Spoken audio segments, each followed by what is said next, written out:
Theo Vaughn recently spoke with Trump, and I think it's interesting to watch these clips because there's this attempt by a lot of the Democratic pundits to make Trump seem like he's as senile as Biden was, or because they're like not that far apart in age, he's stupid because they take out of context. When you listen to him talk to someone like Theo Vaughn and you listen to him respond to questions, sure, he does his Trumpian stuff. I had the greatest, it's the worst in the history of our country. Kamala Harris is the worst vice president in the history of our country. You know, he does that shit, but he also has some great responses in here, and they connect to the stuff he said about RFK. So let's watch some of these clips.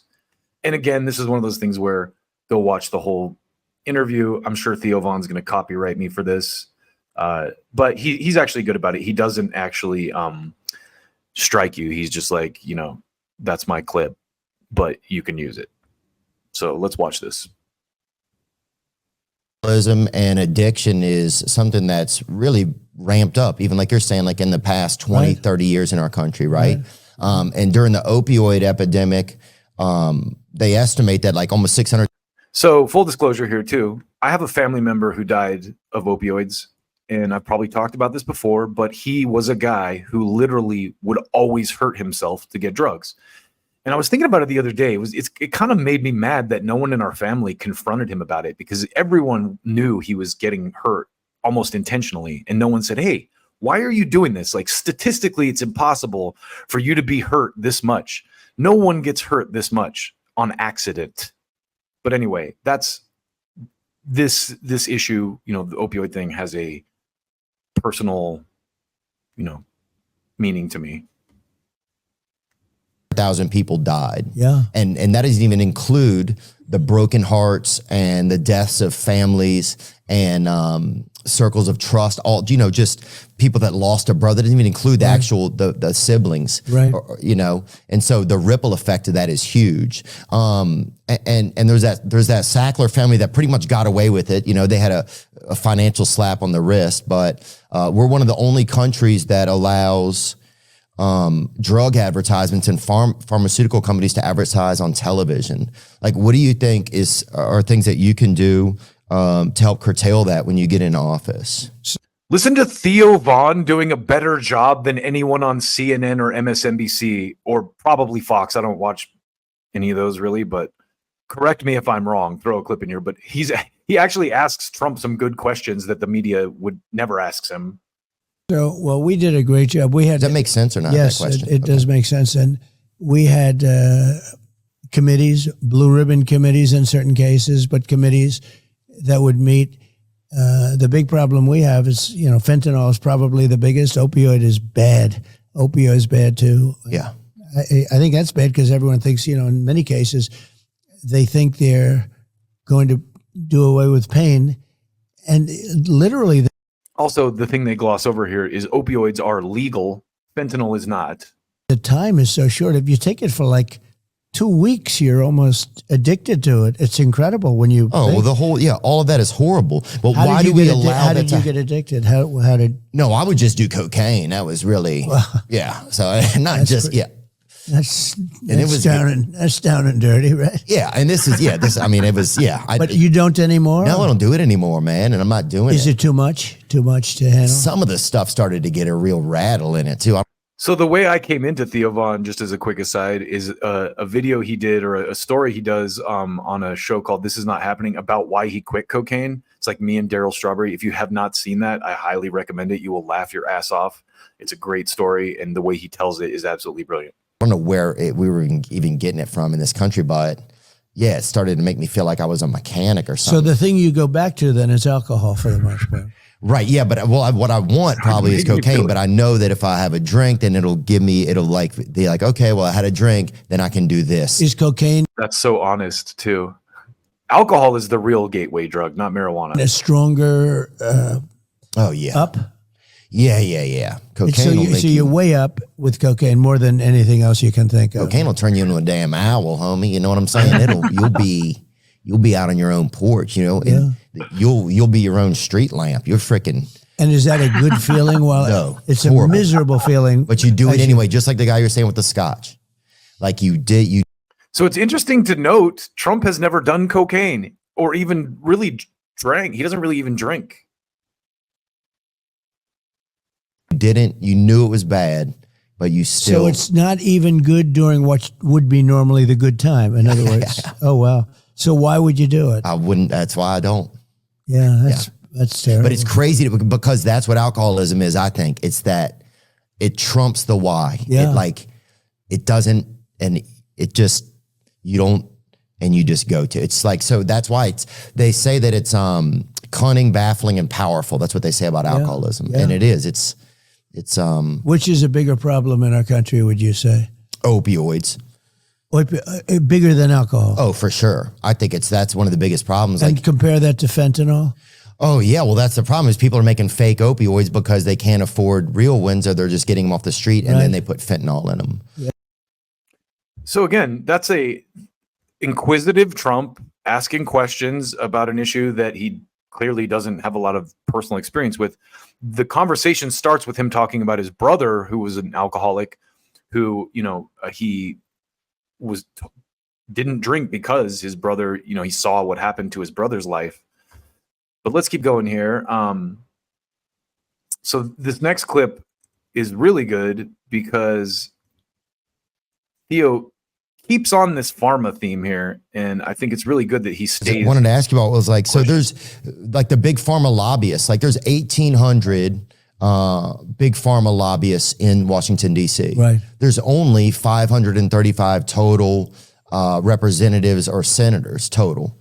So just the fact that there's this whole other almost drug government that's there kind of pushing pushing agendas and influencing things. Like, how do we stop that, man? It just seems like it's obviously killing people. Like people are dying, it's like, what do we have to do that are. Instead of talking about, real in-depth issues like this, the Democrats are talking about joy and these like abstract, stupid things that are marketing tools, really. I mean, they're good at marketing. I'll give them that. Own government won't help us. Well, you have to stop listening to lobbyists. I was not a big person for lobbyists. And if they have even a little access to like a president or a senator or a congressman or woman, they're snakes. They get a lot of money. Yeah. And in some cases, they just take the money. They don't do anything. But you have a lot of lobbyists in Washington pushing, and certainly a lot for all of the things that we're talking about, including winning. Alcohol. The lobbyists are winning, it feels like. Yeah, they're winning. They're making a lot of money, absolutely. Can you stop that? Can a president stop that? Like, how do we stop that? Well, one way you could stop it is to say if you're going to go into government, you can never be a lobbyist. Boom! Great question. Great answer. Who is... No one in the Democratic Party is talking about this. Let's try this different view here. In many cases, they have rules and regulations where you can't do it for 4 years, 3 years, 5 years, whatever. You mean be a lobbyist after you were an elected official? I mean, you could Is that what you're saying? You could say that if you're an elected official or if you work in government, you can never be a lobbyist. You have people that work in government and they give out contracts to the military, and then they leave and they work for the people that they're giving out contracts to. That's exactly what happened with the Sackler family, with the drug companies. They hired people that were on the FDA to work for them so they could loophole the laws. Yeah. But can we outlaw lobbyists, or we can't do that? Well, there's a whole constitutional thing there. I mean, can you make somebody never, ever go into the business if you work for government, and especially if you're giving out contracts? In other words, you're a powerful person within some industry, the Navy, the Army, anything. It could be military procurement, etc. There's a whole thing there's a whole question as to you give out a contract and then all of a sudden you're working for the person you gave out the contract to, or the company that you gave out the contract to. Right. It's like you're playing both sides of the net. Well, it's obviously a problem, and it's a big problem, and we were doing things about it, but then we had to get down to other business. We had to we had a lot of problems with this country. Yeah. So again, you could say that maybe he's just paying lip service to these ideas, but at least they're being talked about. And Theo Vaughn doing an absolutely brilliant job with the questioning, asking serious questions and getting pretty good answers, I have to admit. So it gets better. In this next piece, they talk a little bit about the establishment. And let's listen. Doesn't like you, I would say. What do you think? Well, I think the people like me. Oh, yeah, the because people. We're leading now in all the polls. We're leading, and Rasmussen just came out a little while. Rasmussen's a very highly regarded poller. We're leading That's so Trump. This is the best campaign in the history of the country. by leading by 5 Rasmussen. points. Rasmussen poll. Haven't seen that. And others also, and we're doing well. But I think the people like me a lot. You know, I we agree. won, and then we did. No doubt. So we won in 2016, and then we did much better in 2020. Much better. Got millions and millions more votes. And Why does the establishment keep trying to sink you? Like, what is it that they are so afraid of? in some cases, the things we're talking about right now, they want to sell product that I'm not interested in. They want to have certain boats and certain chips and certain. That is a very interesting answer. They want to sell products that I'm not interested in. He didn't say it flat out, but I think he's talking about weapons. Certain planes and certain everything bought. Pharma is another one that's, interesting. Or do they push back against you think? Yeah. Now, keep in mind, too, this is before he partnered up with RFK, too.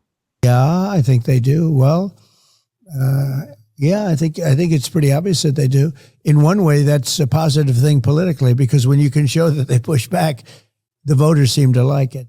But we have a lot of popularity. We have a lot of people that want to see me come back and win, because we had a great time. We had the greatest economy in history when I was president. We had Oh, yeah. My cousin got a job boat. numbers. Yeah, we had I love that so much. I have to rewind that because Trump does his Trump thing. We had the greatest economy in history. And then Theo Von's like, oh, yeah, my cousin got a boat. economy in history when I was president. We had Oh, yeah. My cousin best got a job boat. numbers. Yeah, we had the During best job that. numbers. African American, Hispanic My cousin got a boat from that. American. If you look, Asian American job numbers, women, men, everybody. We did a lot of good things. We cut taxes more than anybody else, including Ronald Reagan. We cut regulations, which created jobs. We had a great period of time, and I think the people want it back. Based on what I'm seeing, the people want it back. It's debatable whether it was the greatest period of American history, but it was definitely better than what's going on now. I from where I'm sitting, from the experiences, the personal experiences that I had.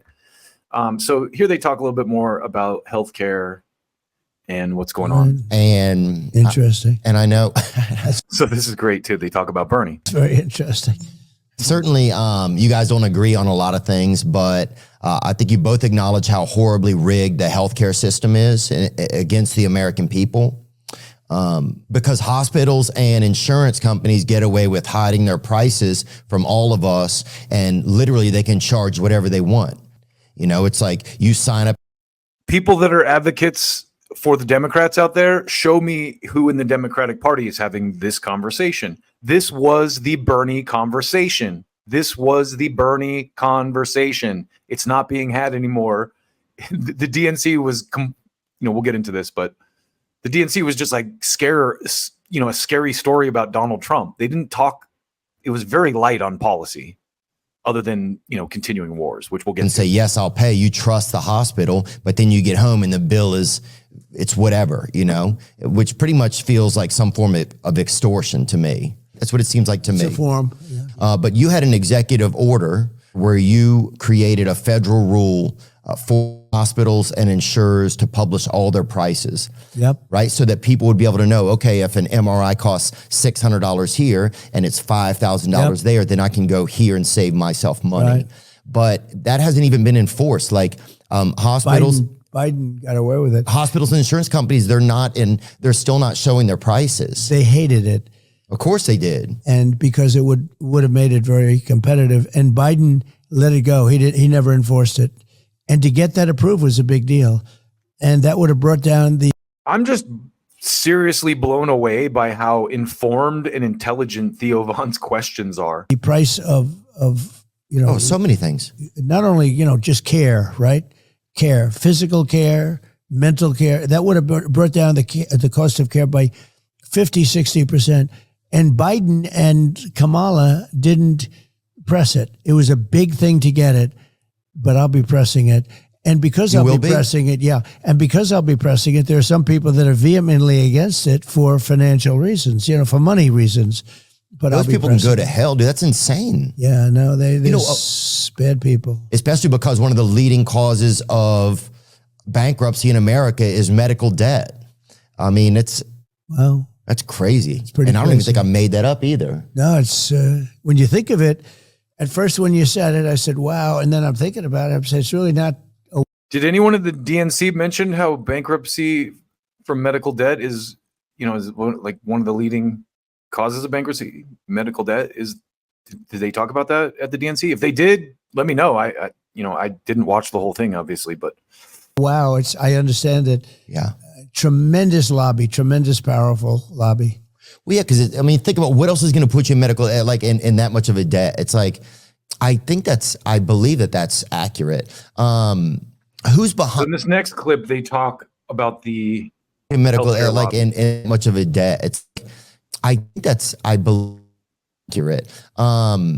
Who's behind the healthcare insurance, that whole thing? Like, who's behind it all? It feels like Chuck Schumer is this kind of like deviant mastermind back there somewhere. Well, he's one of the people that is hurt, and he's one of the people that keeps the prices high, and he's gets a lot of contributions from the people on the other side. And him and plenty of other people. A lot of.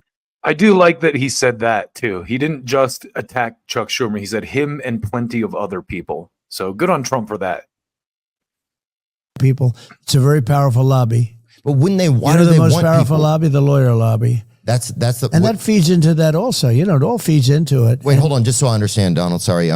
So that lobby is a very powerful one. Yeah. But why do those people want people to suffer though? Just so they can make money? Yeah.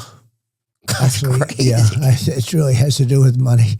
That's crazy. How much money do they probably need? Start off. So this ties back again to the Cali Means thing. And it's just amazing to me that this conversation is actually being had. I've got a little bit more. Just saying this is terrible, and then they eventually say, well. But can we just as a country say, hey, how much?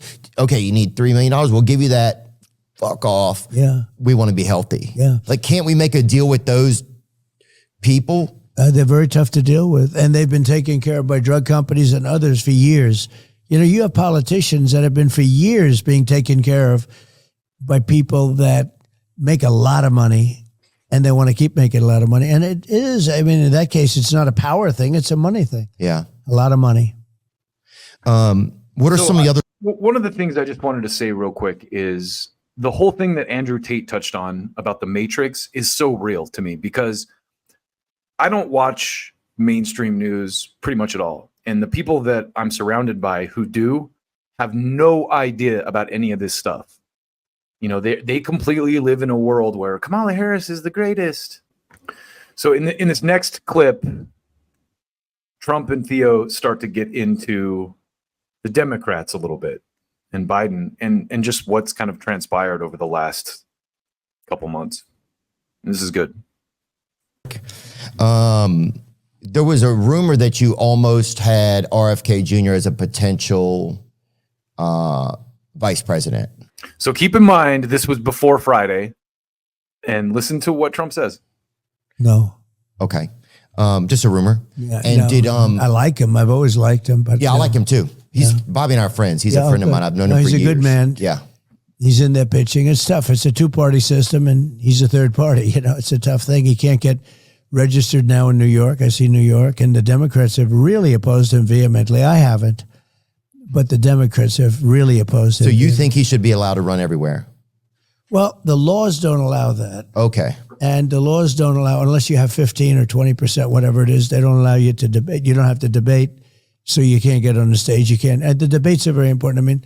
I had a debate with Joe Biden. Oh, yeah, and that was a very meaningful, that was a very consequential debate, to put it mildly. Well, yeah, they took the hand out of the puppet after that. Well, they wanted. That is, again, such a brilliant statement. They took the hand out of the puppet after that. To debate, they gave me Exactly everything that I didn't want, CNN, and then they gave me Dana Bash and Jake Tapper. Now remember this, they were very straight during that debate. I gained a certain respect because Jake Tapper, who I call fake Tapper, but now I don't do that. I saw him at Whole Foods. I don't do that so much anymore. You did. But I thought they were very even-handed, if you want to know the truth, during the debate. I didn't feel like they like the moderator. I didn't feel like that they pushed a lot. Who I call fake Tapper. They had certain pressure My Trump is not good. I'm sorry. on them to be even-handed. I think it's hard to not do that, but they were very even-handed, and it was a great debate, but a very important debate. Well, after that, it seemed like suddenly everybody had been like, "Oh, Biden's fine," in America for like 18 months. Like my dad was really old when I was born. My dad was 70 when I was born, right? So I don't like seeing senior citizens take advantage of, right? I felt like that happened a lot when I was a kid. And so I think for me, it reflected on me, like it made me really angry because I was like, I know this guy's not well. It's not fair to pretend that he's well. It's not fair to him because he doesn't know you're pretending, you know? And it just seemed like the cruelest thing you could do. And then we're all kind of supposed to believe this thing that we know is not real. Our media is just saying this is real. And we're all just being gaslit as humans about something that's like moral. Like this is a human man. This is somebody's grandfather. And then they just disappear. He just disappears. And suddenly it's like, it was a coup. Kamala is the one that I think it was Jimmy who brought this up. Forgive me if I'm wrong, but Biden didn't even give like a speech when he dropped out. It was just like a written statement that came out on Twitter. So the whole thing was really odd. Like, I wonder if he actually stepped down or they didn't just force him out. that went in. What do you think happened in the back rooms there? Because that almost was overnight that happened. I know what happened. And you're not supposed to do that. It's not supposed to be probably constitutional. She got no votes. He got 14 million votes. All of a sudden, they're telling him to get out, or they threatened him. But who were And he they is when an they say angry that? person. Well, I would say Schumer, Pelosi, and numerous other people. Notice he stopped short. One of the things I noticed is he stopped short of naming Obama, because Trump used to be that guy who was like, Obama's behind everything. Of the Democrat Party. Yeah. And they did. They threatened him violently, I think. And he didn't think want to they get out. really Remember, he said, only God will get me out, right? Only God will get me. Somebody dressed up like God and just chased him out of there. Yeah, and what happened is they went to him and they said, this was after the debate. Now, if he didn't have the debate, he would still be running. Yeah. So they set him up. They knew they were going to pull him. That I don't know. I mean, he had his debate. Maybe he wanted to. I heard he didn't. I heard they offered me things that I would never accept, and I accepted them. They said CNN. They said Jake Tapper, Dana Bash. They said all things that I could not take, and I accepted all of them. And, look, it was a good debate for me. It wasn't a good debate for him. I think he'd still be running right now. You wouldn't have her. She was one of the most disrespected people in the whole country. She was a failed vice president. She was the most, she was considered the worst vice president in the history of our country. In the history of our country. She had no chance. If you go back 6 weeks, they were saying how bad she was. And they wanted to choose from 11 different people. Do you feel? I thought that's what they were going to have. Oh, you thought that's really good? Well, that would have seemed more democratic, I think. They wanted to be politically correct, and they chose her. I feel like it would have seemed more, but dude, I got so angry. So one of the things that people gloss over with the whole Kamala Harris kind of anointing is that they had already raised a ton of money for Biden Harris. And if they just ejected both of them, they weren't going to be able to use any of that money by election law. So Harris was kind of like a necessity if they wanted to use the money that they've already raised. And no one talks about that for some reason, but that's, I think, the reality behind why they ended up running with her. When they sidetracked Bernie a few years ago, that wasn't fair. It happened to Bernie twice. Yeah. You think about it. Yeah. Oh, it was crazy. Yeah. 2016 and 22. He just got, it just wasn't cool. Like whatever you think, it's just like, we have to be able to believe. Would you like Bernie? Are you friends with him or something? No, I met him the other day. Was that the first time? It was the first time. Were you impressed by him? Yeah. One thing, he's still sharp, right? Oh yeah, he's still He sharp. doesn't suffer from what Biden did. No. Mental dullness. Yeah. Right. I mean, Mentally gone. Biden is Mentally like, gone. he's somebody put a merry-go-round in his head, I heard. But that's, but they didn't plug it in. They didn't tell him. Yeah. So again, with the cognitive thing, Bernie, even Trump's right there admitting like Bernie's sharp still. He wasn't. So the age thing, and I've said this before, it's not really about age because Pelosi's still in there and she's older than Joe Biden. Dianne Feinstein died in office at like 90 something, which is not cool. But the age thing is kind of irrelevant when you have people at this age like Trump and Bernie who are pretty sharp. And then you look at, how Biden is. We're almost done with this Theo Von thing, but there was just a couple more really good highlights that I wanted to pull out. So this is the Theo and Trump talking a little bit about Bernie and Kamala Harris. One of the things is the healthcare. I just feel like we spend so much money in different places and people are sick, and the opioid epidemic. I just feel like, and the lower cost of drugs, those are things that because I got insulin down and they took credit for it, but I got it down to $35. And I said, I hope I win because somebody's going to take credit. It takes a period of time before it kicks in statutorily. And I got it down to $35, which is a very low price. And they took credit for it, which is, now I'm taking credit because I'm talking to you, Well, yeah, if you did it, then you should be able to take credit for it. I just watched her performance today. So she went out and... Who, Kamala? She lied about everything. She said... I think Trump is very similar to Richard Nixon in the sense that he is a widely demonized figure who has actually done some legitimately progressive stuff when you really look at his record.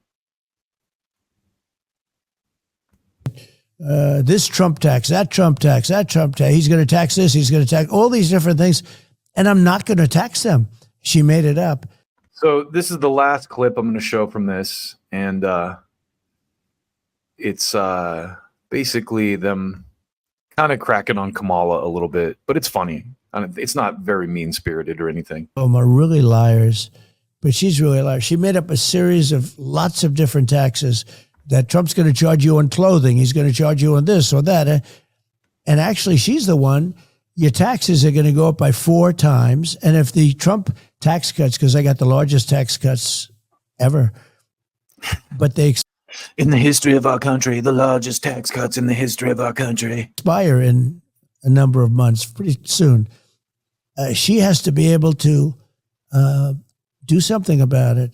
And she's unwilling and incapable. I'll tell you what, if she's the worst vice president ever. He's the worst president ever, a deadly combination. And we have a country where the borders are bad, where the world is blowing up. You look at Israel, you look at Ukraine, you look at all the different things that are happening. She has no clue. And you know what I say about her? Why don't you do it? She complains about everything. She's been there for 3.5 years. Why don't you do it? All you have to do is say, why didn't you do it? Why didn't you fix it? You could fix it right now. Don't, do whatever you're doing. Yeah. And she won't talk to you, and she won't talk to anybody. She won't be interviewed. Listen to She's this. welcome to come on. I would love to get to talk to her. I'm sure she'd be very... So honestly, today I was hoping to cover, a little bit of Trump and a little bit of Kamala Harris, but Kamala Harris isn't really doing any interviews. And Theo Von just said right here, he's like, I'd love to talk to her as well. She won't go on there because he'll ask her thoughtful questions. But exciting. Actually, you could make her exciting. Probably. You think? Yeah, I think so. Somebody said she's a good roller skater. That's what I heard, which is crazy. That's about it. Yeah. So as you can see from that interview, Trump is very cognitive, much more cognitive than Joe Biden. And cheers to Theo Von for asking him some real questions. Let's go to the comments for a second here. Nixon was less thick-skinned than Trump, but are very similar in that regard. Yeah, you're right, Willie. I think Trump also, this is the thing I've noticed about Trump. He is widely propagandized about, I'm sure you've seen this, Willie. They take things out of context with him, and it makes it seem like there's a whole thing about him throwing ketchup at the wall or whatever. But I don't deny that he is thin-skinned. He's the kind of person who's like, my crowd was much bigger than hers. He's the kind of person who sued Bill Maher for calling him an orangutan. So you're definitely not wrong there.